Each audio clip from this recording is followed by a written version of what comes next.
AIMS is the Alliance for IP Media Solutions. Today I thought we'd talk about what it is, what it does, and why it's important.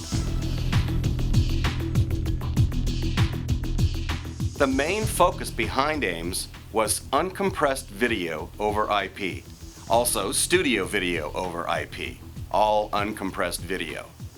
What we were really after was trying to get the uncompressed video into IP switches. And really the challenge was that you have a 1.5 gigabit signal in an HD signal and you have a 1 gigabit switch connection. The two don't match. So when the 10 gigabit topologies start to ramp up and become more commonplace, it's now possible to put many HDs into one 10 gig switch. SMPTE 2022-6. This is the uncompressed version of IP, and it's being used by a lot more manufacturers than any other IP method. It began as a compressed version, and it started as 2022-1. One of the big pieces that was behind 22-1 was RTP, real-time protocol. This protocol allowed the sequencing of video. In other words, imagine video in a time sequence, 1, 2, 3, 4, 5, 6. We also needed to have what we call forward error correction, because in an IP environment, the packet can get delayed and out of order. So one of the beautiful things about RTP and FEC was we can keep the sequence straight and we can do it in real time. And that started the idea of using common off-the-shelf hardware to be able to use in our video world. The Video Services Forum is a large collection of various manufacturers and vendors and OEMs, a collection of our industry's best. In 2014, they created a subgroup called Studio Video over IP. This became the think tank of what we wanted video to be like in an uncompressed environment. We began with choosing a few formats that were very familiar in the IP world. One for video was RFC 4175. This standard is the standard that we're using for video. AES, on the other hand, was doing the same sort of work with respect to audio, and they came up with a universal standard called AES 67.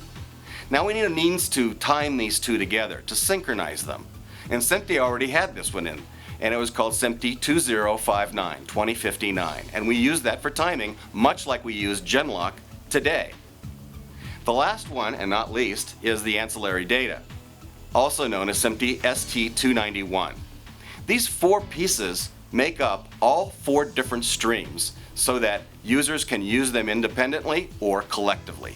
And that's the big difference between 2022 and what we call Technical Recommendation 03. In the VSF, the SVIP group came up with two recommendations, Technical Recommendation 03 and Technical Recommendation 04.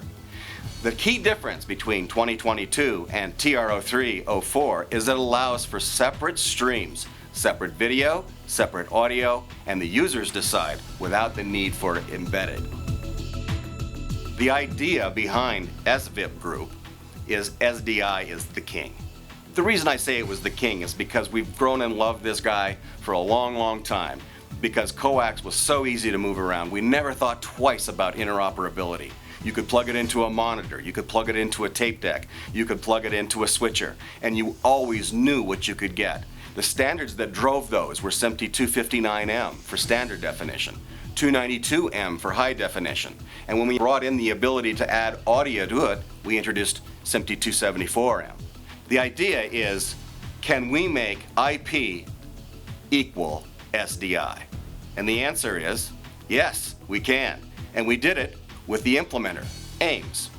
And right now, AIMS has over 40 vendors, including Utah Scientific. We were one of the very first ones to get on board with AIMS. VSF started this. The Video Services Forum could only create a technical recommendation.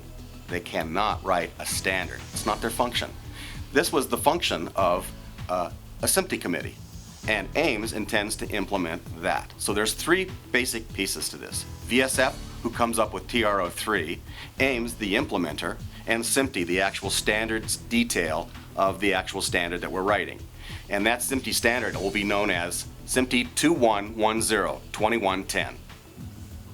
You've got to remember that Utah started at the very core of a broadcast facility. The routing has always been important. And so Utah did a very good job of making sure that our routers were interoperable and that they could be used by other vendors for their equipment and their protocols. And we feel very, very strongly that as we move into the IP evolution, that we remain the same way. In fact, we're putting our conversion at the heart of the broadcast center. Our conversion from SDI to IP actually is going to be put in the router.